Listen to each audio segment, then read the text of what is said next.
Imagine esta situación. Usted va caminando por el centro de Montevideo, distraído, se pecha con una persona, se le caen las cosas que llevaba en la mano, se agacha a buscarlas, cuando se levanta, se reincorpora, lo mira a la cara y se da cuenta que esa persona es igual a usted. Es casi como un gemelo. Imagine su sorpresa, ¿no? Al tiempo se vuelve a encontrar con esa persona y se da cuenta que no solo hay un parecido físico, sino que además tienen muchas cosas en común. Y después se entera que la otra persona a la que se parece a usted sufrió un montón de situaciones muy complicadas por su culpa, por el hecho simplemente de parecerse a usted.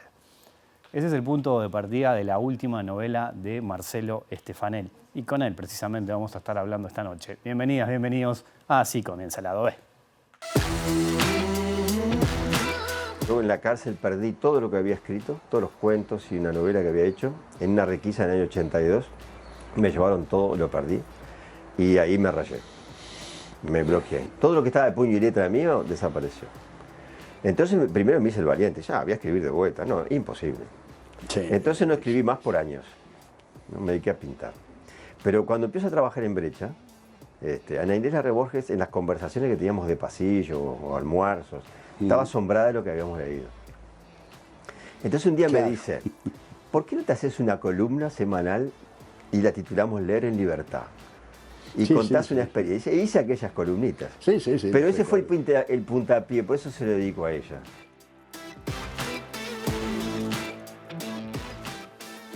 Bueno, es un verdadero gusto que nos damos hoy aquí en Lado B en vivo en la pantalla de TV. Se va a recibir precisamente a Marcelo Stefanel. ¿Cómo andas, Marcelo? Un gusto encantado por de estar acá contigo. Bueno, es un gusto charlar contigo. Contigo puedo hablar de un montón de cosas, eso está clarísimo, pero la excusa hoy es este precioso libro que tengo acá, que estoy mostrando en la cámara. El otro, ¿no? Una historia. Yo te voy a ser sincero, Marcelo, me lo devoré el libro, me lo devoré, porque una vez que empezás a leer, que lo empecé a leer, enseguida querés saber qué pasa, ¿no? Qué pasa con el otro. Hay un montón de elementos interesantísimos. Diciembre del 69, exacto, ¿no? Vos vas corriendo, medio apurado, a tomar el 143, porque tenés que dar el último examen del primer año de veterinaria. Exacto. Y ahí en Mercedes y Libertador... Antes. Un cachito antes. En la puerta del banco de seguro del personal. En la puerta del banco, te pechás con una persona. Sí. ¿No? Se te caen las cosas ahí. Sí, le tiro los papeles. Le tirás los papeles, lo ayudás como haría cualquiera. Le pido disculpas. Pedís disculpas, levantás la vista y lo ves. Sí, qué susto. Éramos los dos muy parecidos. Y hasta teníamos el mismo gesto de sorpresa y llevarnos... En esa época yo tenía una melena rubia, ¿no? Y él también. Nos llevamos el pelo en la frente. Y creo recordar que sus compañeros estaban en la puerta fumándose algún cigarrillo, le tomaron el pelo, ¿no?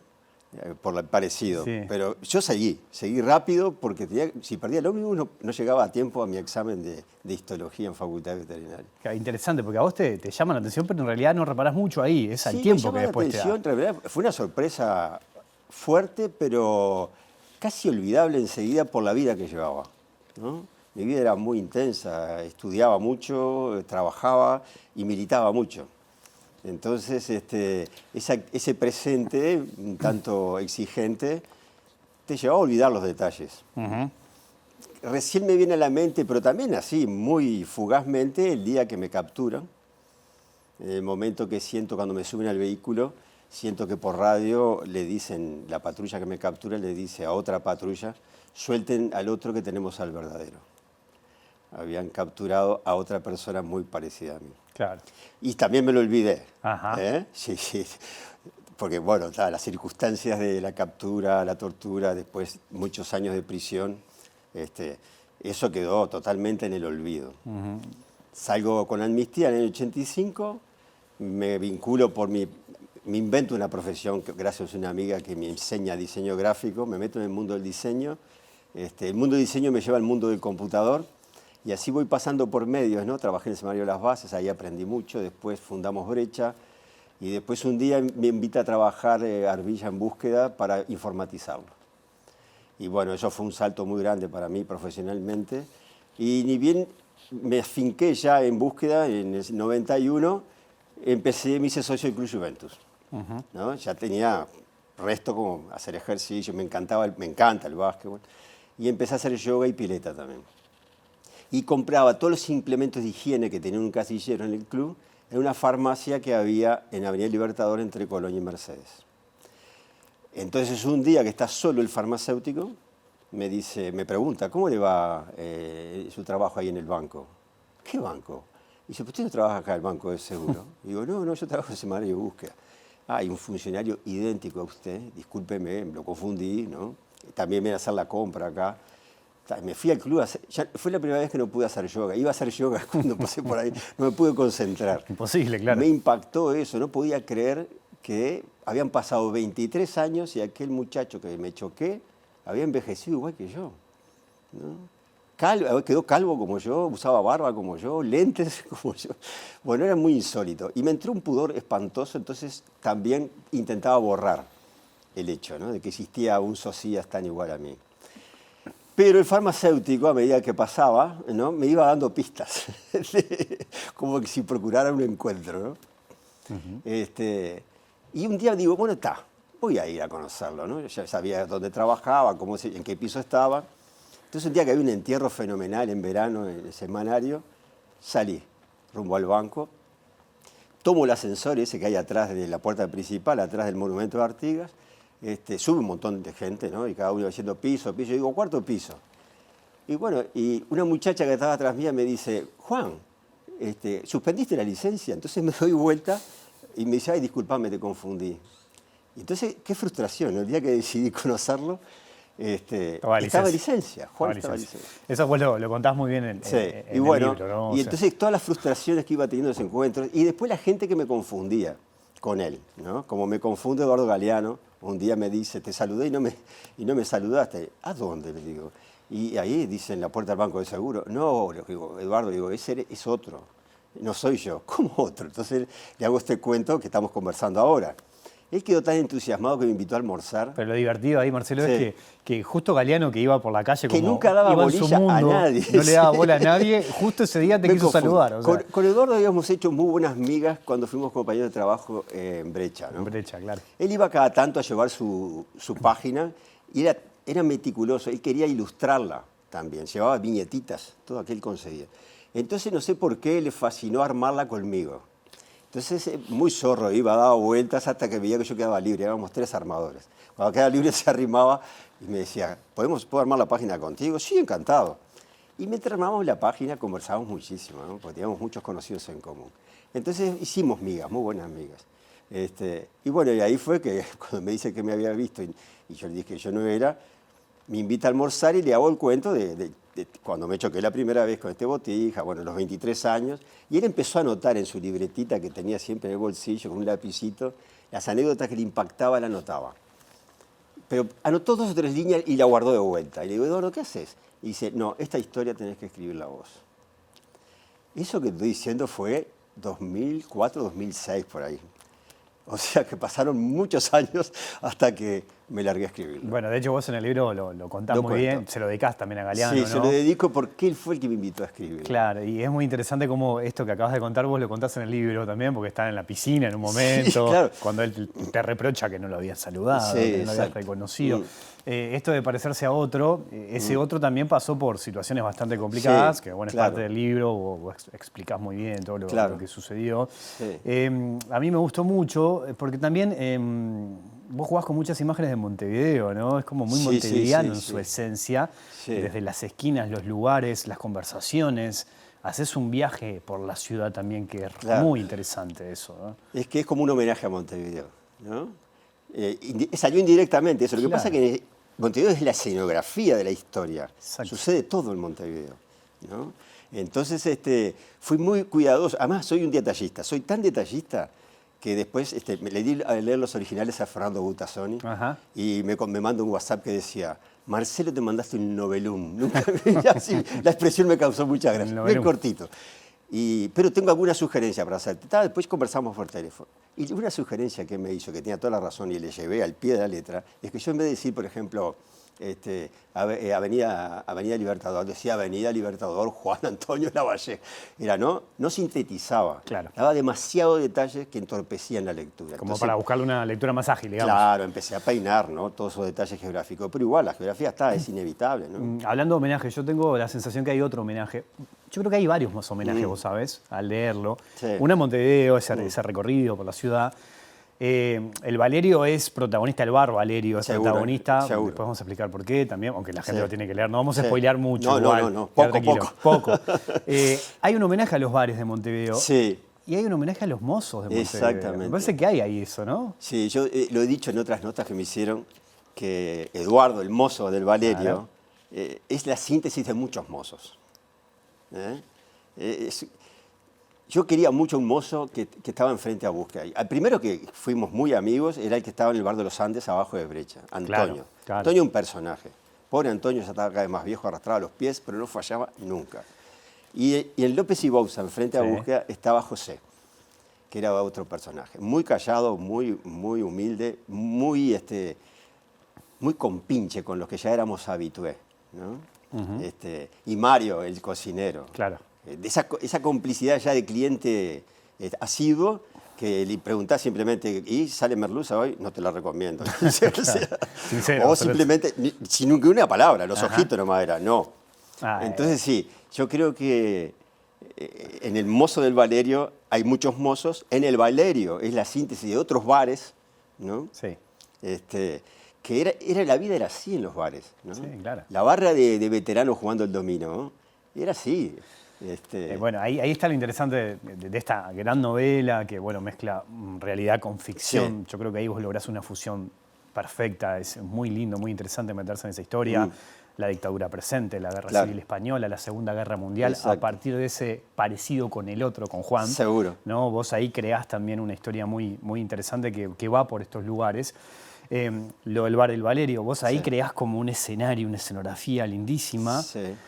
Aparecen personajes que me parece a mí que están muy bien pensados. Sí. Son lindísimos. Sí. Bueno, desde el mozo, Sí, los el veteranos que muchacho, juegan al dominó. Seguro, el rubio con lentes parecidos a los de John Lennon. Bueno, vos sabés que ahí ese es un gran personaje, ¿no? Porque en realidad no es que me sienta identificado, pero le contamos a la gente por arriba, en ese bar donde vos te encontrás con Juan muchas veces para tratar de recrear qué fue lo que pasó en la vida de ustedes. Exacto. ¿no? Que después se suma su esposa. Exacto. En ese bar todos los viernes ustedes se juntaban a hablar. Sí, sí. Y en ese bar había personajes que forman parte de esta historia. Ese joven es uno, ¿no? Seguro. Que ese joven todos los días caía con un libro distinto. Sí, cada semana, cada viernes tenía una lectura distinta. Una lectura distinta. Que yo te voy a decir algo. En realidad leía, te digo que mis autores preferidos, porque Seguro. aparece Saramago, Padura, Paul Auster aparece. Seguro, en un por momento. y Padura sobre el final. Y Padura sobre el final. Y yo Simón creo de que, Beauvoir al principio. Exactamente. Y ahí creo que hay un gran acierto en cómo construís esos personajes que van acompañando Siempre la tómate. historia. Siempre tómate en un vaso largo. En vaso largo. En un vaso largo. Solamente un día entras sin un libro, Sí, es cierto. con una MacUser. Es verdad. ¿Eh? Es verdad. Que está muy, muy pensado. A lo que voy, Marcelo, ¿cómo lográs ese equilibrio, ¿no? Entre la ficción y la realidad para contar todo esto? ¿Dónde te paraste? Vos sabés ahí? que el proceso creativo fue una cosa insólita, ¿no? Yo mismo lo viví y me miro ahora para atrás y me parece increíble cómo me salió el libro. Porque en realidad casi siempre mis obras salen así, ¿no? No escribo todos los días, ni todos los meses. A veces puedo estar años sin escribir una línea. Una línea de literatura, quiero decir, ¿no? Puedo escribir sobre otras cosas. Y lo que disparó las dos obras que publiqué en el 21 y ahora esta, fue la pandemia. Mira. La pandemia me produjo lo que yo le llamo el tic del preso, ¿no? O sea, cuando no tenés nada, estás sufriendo una situación difícil, ¿no? En mi caso vienen los recuerdos a apoyar, los recuerdos felices, ¿no? Y algunos si no son tan felices igual, son los recuerdos que vienen a traerte que la vida existe, que vos estás vivo, ¿no? Y que va a pasar eso que estás sufriendo. Y cuando la pandemia lo que me mató fue no poder ver a mis hijos, a mis nietos, a mis hermanos, ¿no? A mis amigos. Era un privilegiado. Con mi esposa vivimos en una casa preciosa, hay bosques cerca, salíamos a caminar todos los días. O sea, desde el punto de vista material no tenía nada de que quejarme, pero desde el punto de vista afectivo era bravo. Entonces empecé a escribir otra vez Por eso salió aquel libro de todos los nombres del nombre, son Claro. 21 relatos. Y a publicarlos. Yo escribía y publicaba en Facebook. Y la reacción de los lectores que se iban sumando me estimulaban, sin darse cuenta de ellos, a seguir, ¿no? Yo me acuerdo cuando iba por el relato número 15 o 13 de todos los nombres del nombre, me iba leyendo también Julián Ubirí, el editor general de Penguin Random House. Claro. Y me dice, Marcelo, está muy bueno. Si querés publicarlo, yo que vos pararía, ¿no? Claro. De publicarlo en las redes sociales.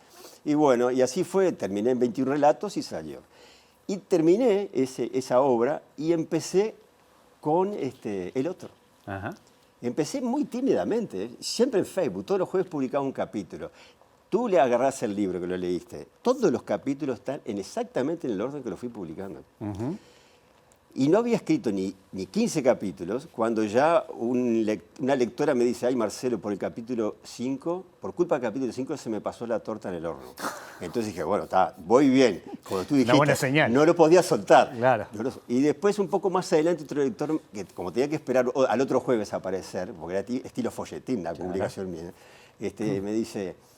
Me costó, Marcelo, te juro, dice que me costó menos dejar el alcohol y el tabaco que esperar de jueves a jueves. Era una Entonces adicción me puso esto. un compromiso Tremendo. muy grande. Pero a su vez, esa dialéctica con los lectores me estimuló a seguir. Claro. Y salió la historia. Salió la historia. Además, el farmacéutico es un personaje, fue no solamente el que descubrió mi parecido con aquel personaje que choqué 23 años antes, y el que me dio manija para encontrarme, sino que me encontró después en las redes a medida que publiqué y seguimos hablando. Ah, mirá, tenés contacto todavía con él. Sí. Ayer hablamos por teléfono. Ah, mirá. Sí. Mirá qué bien. Yo creo que hay un gran acierto también, Marcelo, y es el recurso de los manuscritos, ¿no? Claro. Muy Cervantes eso, aparte. Es totalmente cervantino, sí. Bueno, a mí se lo dedico el libro también a Tomás de Mato, Sí, porque claro. Tomás de Mato, no solamente por su generosidad, que para mí es no solamente inaudita, sino inimitable, ¿no?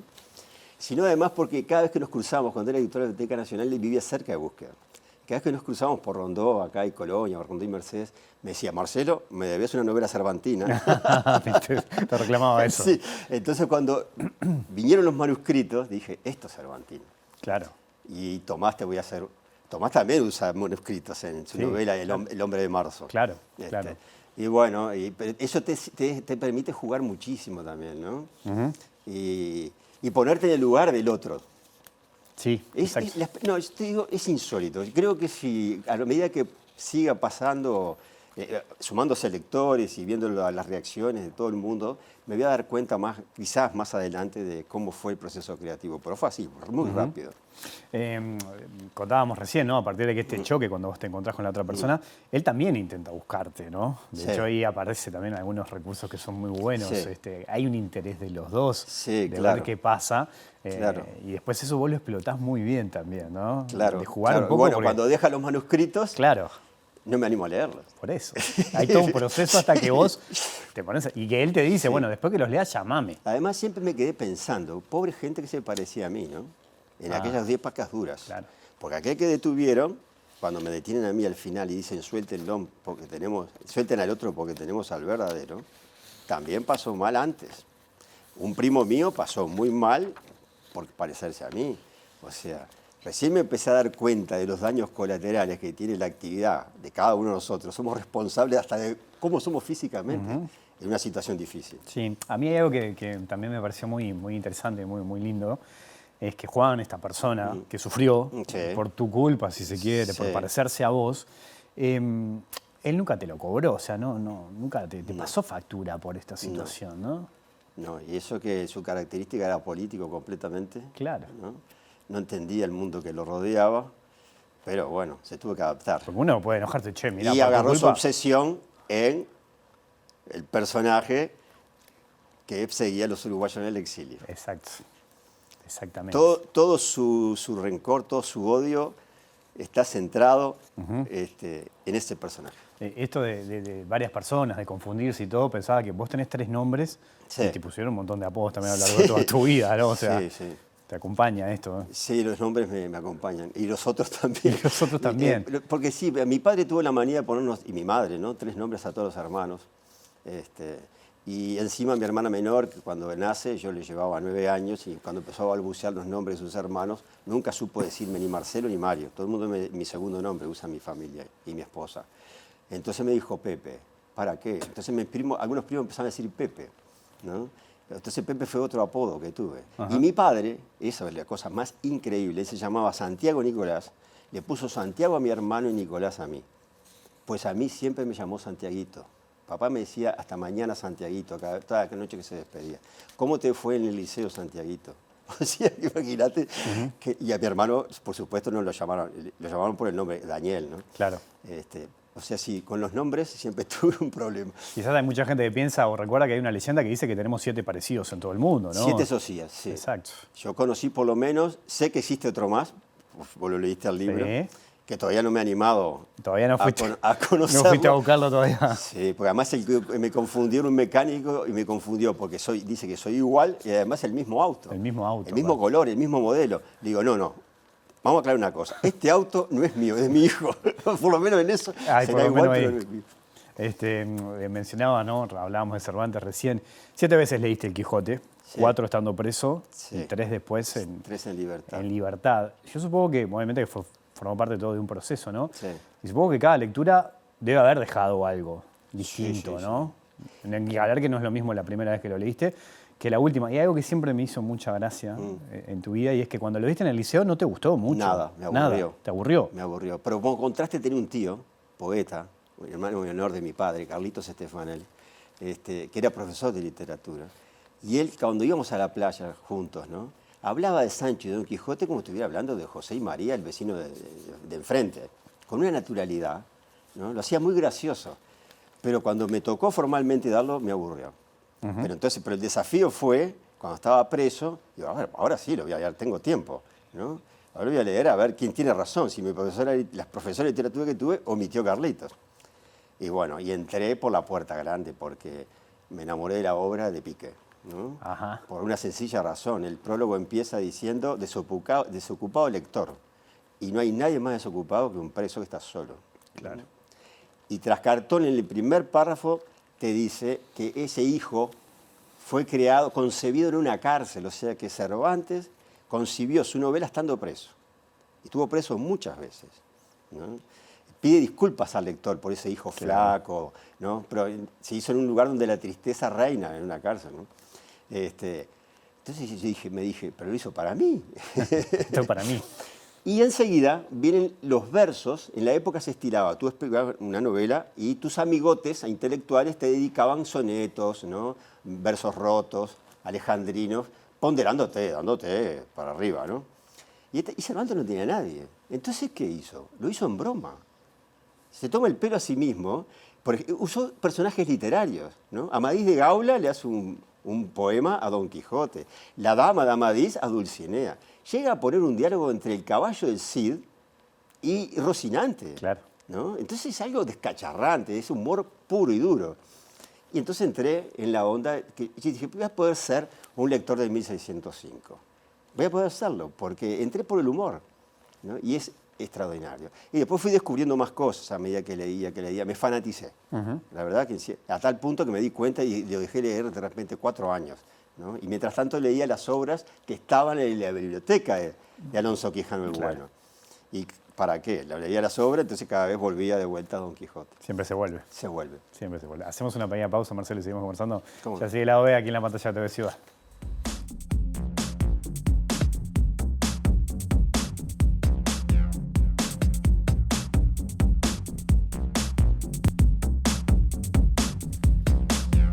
Seguimos en vivo aquí en Lado B, en la pantalla de TV Ciudad, conversando con Marcelo Stefanel a propósito de su última novela, El Otro. Yo decía recién, Marcelo, hoy temprano, ¿no?, que lo devoré este libro. Empecé a leerlo, no paré. Con El Hombre Numerado me pasó lo mismo. Pero tengo que reconocer ahí. Sí. Hombre Numerado, que lleva ¿cuántas ediciones? 12 en este momento. 12. 12 contando todas las editoriales que participaron, ¿no?